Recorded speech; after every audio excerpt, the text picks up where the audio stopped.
Operation shield के तहत ये दूसरी मॉक ड्रिल देश में आज ऑर्गेनाइज की जा रही है 31 मई को, जिसमें जो सिविल डिफेंस के वॉलंटियर्स हैं उनको तमाम प्रकार की इवेंचुअलिटीज से अवगत करवाया जा रहा है कि युद्ध की परिस्थिति में यदि एयर रेड होती हैं तो लोगों को किस तरह बिहेव करना है, वॉलंटियर्स को किस तरह से मेडिकल जो इमरजेंसीज हैं उसको एक्टिवेट, जो सर्विसेज हैं उनको एक्टिवेट करना है, और यदि धमाके की वजह से कहीं आग लग जाती है तो फायर ब्रिगेड का रोल क्या रहेगा, दूसरी जो एजेंसीज हैं उनका रोल क्या रहेगा।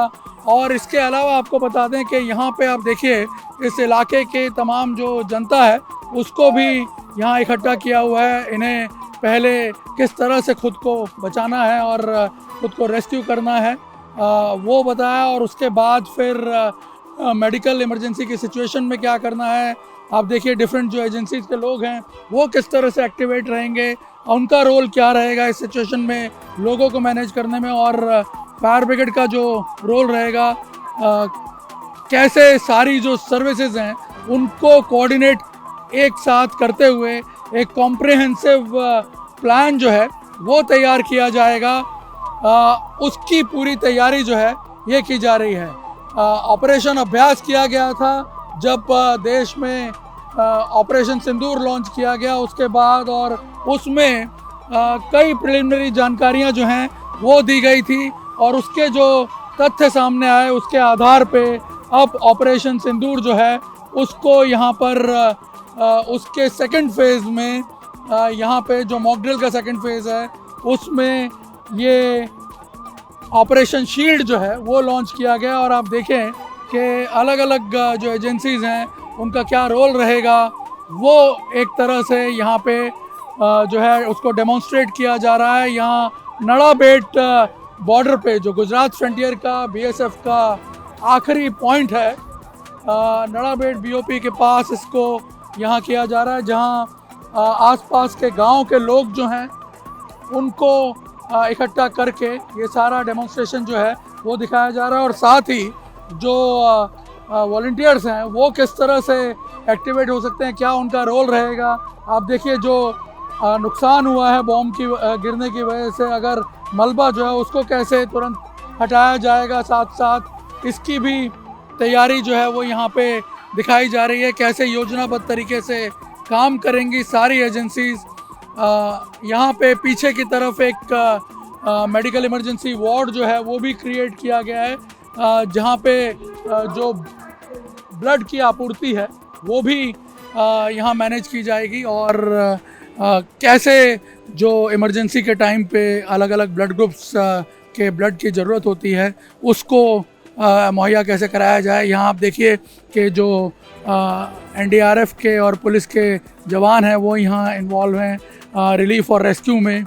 जो भी तबाही होती है वॉर के टाइम पे उस वक्त कैसे तुरंत चीज़ों को सुचारू बनाया जाएगा ये यहाँ पे इंश्योर किया जा रहा है। और यहाँ आप देख सकते हैं कि जो तमाम लोग हैं वो मौजूद हैं यहाँ आसपास के गांव के, जिनको यहाँ पे ये डेमोन्स्ट्रेट किया जा रहा है, और इस पूरे ऑपरेशन को लीड कर रही है बनासकांठा पुलिस। हमारे साथ एसपी भी हैं बनासकांठा के यहाँ पे, अक्षय राज साहब। ये बताइए सर कि ये जो मॉक ड्रिल हम देख रहे हैं चल रही है, ये अलग अलग कई तरह के एक्सरसाइज का डेमोन्स्ट्रेशन यहाँ पे हम देख रहे हैं, क्या रिफ्लेक्ट करने की कोशिश की जा रही है यहाँ पे लोगों को? हम बेसिकली ये ऑपरेशन शील्ड के अंतर्गत हम ये दिखाना चाहते हैं कि किस तरीके से सिविल डिफेंस मैकेनिज्म और national disaster state disaster mechanism को एक साथ मिलाकर हम किस तरीके से कम समय में कोई भी आपदा आती है, चाहे वो मानव सर्जित हो या कुदरती हो, हम किस तरीके से है ना इस चीज़ों को दिखा सकते हैं कि चाहे कुछ भी हो जाए हम नागरिकों से कम समय में इवैक्यूएशन कराया जा सके। अगर कोई नागरिक को घायल हुए तो उनको हॉस्पिटल मुहैया किया जा सके। अगर कहीं पे आगजनी की घटना बनती तो किस तरीके से फायर फाइटिंग की टीम को लाया जा सके।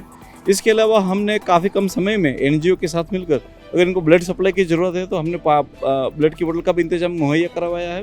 इसके अलावा सायरन का मैक्सिमम किस तरीके से उपयोग करना है, ब्लैकआउट किस तरीके से करना है, अगर डॉग की टीम है तो किस तरीके से, अगर कोई बॉम्ब है तो बॉम्ब को किस डिटेक्ट करवाना है, ये सारी चीज़ों की एक्सरसाइज यहाँ पर हो रही है। यहाँ पे अभी देख रहे थे कि जो इंस्ट्रक्शन दी जा रही थी उसमें बताया कि एकदम पैनिक नहीं करना है। जनरली जब इस तरह की मॉक ड्रिल की खबरें भी आती हैं तब भी लोगों में बड़ा कौतूहल हो जाता है तो ये क्या आप कहना चाहेंगे, ये एक मॉक ड्रिल है जिसका अभी कोई किसी इवेंचुअलिटी से कोई लेना देना नहीं है? जी बिल्कुल, मैं ये स्पष्ट और क्लियर तरीके से बताना चाहता हूँ कि ये जो मॉक ड्रिल है, ये हमारा जो नेशनल डिजास्टर मिशन जो है, तो कभी कोई भी डिजास्टर हो जाए, अगर अर्थक्वेक आ जाता है, अगर फ्लड की सिचुएशन आ जाती है या वॉर की भी सिचुएशन आ जाती है, तो किसी भी परिस्थिति को पहुंचने के लिए ये आज की ये मॉक ड्रिल है। इसका वॉर की सिचुएशन से ही कोई ऐसा ताल्लुका नहीं है, ये ऑन गोइंग एक्सरसाइज है जो हमेशा रहेगी। पहले भी जो ऑपरेशन अभ्यास हुआ था, ऑपरेशन सिंदूर के तुरंत बाद जो मॉक ड्रिल हुई थी, और हमने बाद में देखा 7, 8, 9, 10 तारीख को किस प्रकार के घटना थी अक्रॉस बॉर्डर। उस दौरान कितना आपको लगता है उसका फ़ायदा हुआ होगा यहाँ ज़िले में चीज़ों को मैनेज करने में, क्योंकि बनासकांठा जो है एक बड़ा बॉर्डर शेयर करता है पाकिस्तान। जी बिल्कुल, हमें इस साल फ़ायदा मिला है कि आज के दिन में भी लोगों को काफ़ी सेंसिटिविटी आ गई है, लोग काफ़ी सेंसिबल हो गए हैं। वो काफ़ी इंस्ट्रक्शन, अगर मैं कहना चाहूँगा कि गांव तक आज सारे के सारे व्हाट्सएप ग्रुप बन गए। कोई भी इंस्ट्रक्शन विद इन 5 मिनट्स हम लोग उसका पालन करवाना सकते हैं। जैसे ब्लैकआउट का मैसेज है तो विद इन 5 मिनट्स हमारे पूरे 122 गाँव में वो मैसेज चला जाता है, वो लोग उसका पालन कर देते हैं। सीरियसनेस पता चली है। बिल्कुल, सीरियसनेस काफ़ी पता चल गई लोगों को। और यहाँ पे भी हमने देखा काफ़ी ड्रोन्स वगैरह भी देखे गए थे उन दिनों में, तो क्या माहौल था? क्या पैनिक हो गए थे लोग या समझ पा रहे थे चीज़ों को जो उन्हें समझाई गई? जी, यहाँ के लोग जो है उन्होंने 1971 की वॉर देखी हुई है, तो हमारे से पहले ही उनकी जो पीढ़ी दर पीढ़ी है उनको पता है कि इस टाइप की वॉर काइंड ऑफ सिचुएशन में किस तरीके से एक्टिविटी करना है, पैनिक नहीं होना है। सिविल डिफेंस को और पुलिस को, बीएसएफ को हमें ज़्यादा से ज़्यादा सहयोग करना है, वो पहले से ही इन लोगों में है। उसका असर देखने को मिला है। तो बिल्कुल उसका असर देखने को मिलता है। लोग they are very much discipline, they obey the rules, they follow our guidelines.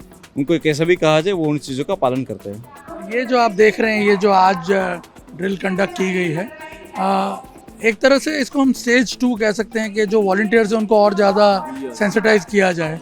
उसका कितना फ़र्क पड़ेगा कि हमारे पास जो रिसोर्सेज हैं, आपको क्या लगता है कितना ज़्यादा कैपेसिटी बिल्डिंग में यूज़फुल रहेगा?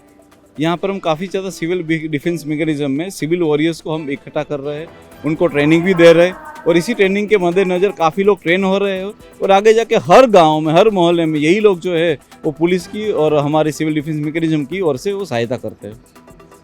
ये एसपी थे बनासकांठा के अक्षराज, जो बता रहे हैं कि इस प्रकार का जो ये फिनोमेना है मॉक ड्रिल्स का, ये ऑनगोइंग फिनोमेना है, और इसका अब वॉर से कोई लेना देना नहीं, लेकिन वॉर प्रिपेयर्डनेस के लिए बहुत ज़रूरी है, क्योंकि अगले कुछ दिनों में, पिछले कुछ दिनों में हम ये फेस कर चुके हैं, और जब हम ये फेस कर चुके हैं तो ऐसी सिचुएशन में जो सावधानी है उसको और ज़्यादा बनाए रखने के लिए, ज़्यादा सतर्कता को बनाए रखने के लिए इस तरह के ऑपरेशंस और ज़्यादा ज़रूरी हैं, और ये हमारी कैपेसिटी में सिविल डिफेंस जो वॉलंटियर्स हैं, वॉरियर्स जो हैं, उनकी कैपेसिटी बिल्डिंग में और ज़्यादा हेल्पफुल ही रहेंगे।